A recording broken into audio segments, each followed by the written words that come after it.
هموطنان افغان ما، نمیدانم برای شما کی حق داده که به در سهم دیگران دست اندازی بکنه.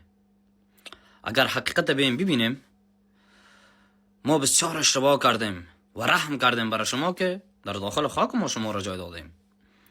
این سهمی که شما داشته در داخل جغرافی افغانستان، بابایتان سهمتان با هست بودتان فروخت که سهم شما اینجا می شود. دیوران که می بینی اینی سهم شما هموطنان عزیز پشتون یا افغان ماست که بابایتان فروختیدان.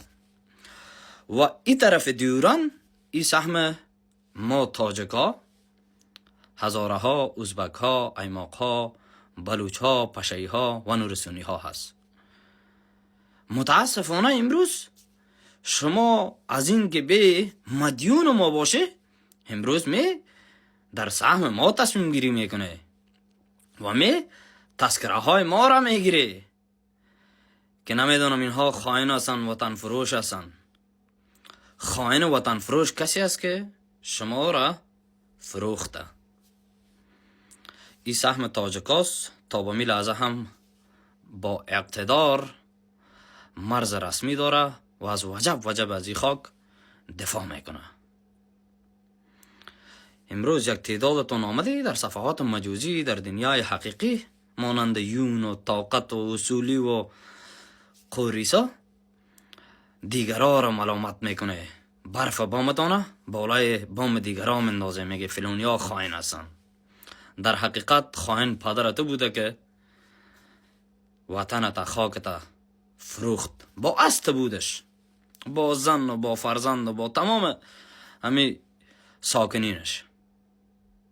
امروز شما حق نداره که به تصمیم بگیره در داخل جغرافی ما. و جالب از او که یک تعدادشان امروز خواهان ازی هستند که تذکره استاد محقق باید بگیرن و ایرا ممنوع الدخول بسازن. بسیار جالب است. استاد محققی که در این جغرافیا سهم داره. بابای استاد محقق سهمش نفروخته، نه به ایران فروخته، نه به پاکستان، نه به تاجکستان. امید است که اینمی ویدیو را شیر بسازه تا به گوش هموطنان عزیز افغان یا پشتون ما برسد، از او بلند پروازی های خود بمانند، بیان حقیقت را بپذیرند.